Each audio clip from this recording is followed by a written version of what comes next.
It came down to Occupy versus police today in New York.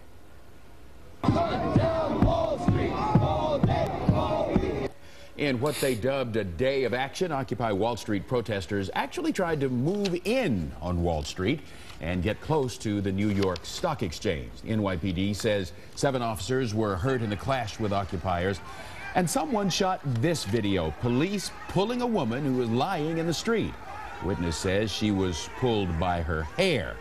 It's been 2 months now since the Occupy movement started. Protesters say they are not giving up. TJ Winnick is live in downtown Manhattan with what's happened today and what's going on now. TJ?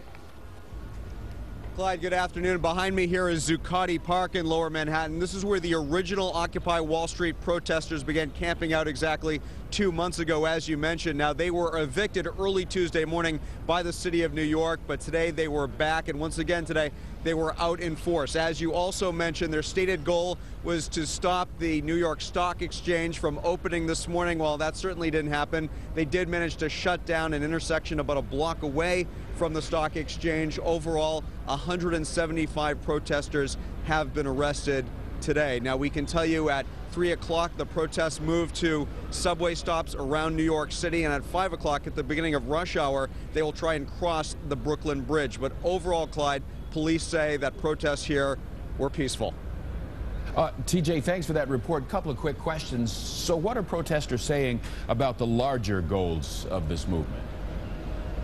Well, many folks that I spoke to, Clyde, are still not backing off their demands of an equitable financial system that treats all Americans, properly. For some people, that's campaign finance reform. For others, it's tough new financial reform legislation. But all these folks say that they're standing up for the 99% of Americans who are not treated fairly. And what are you hearing from protesters about where the movement goes next?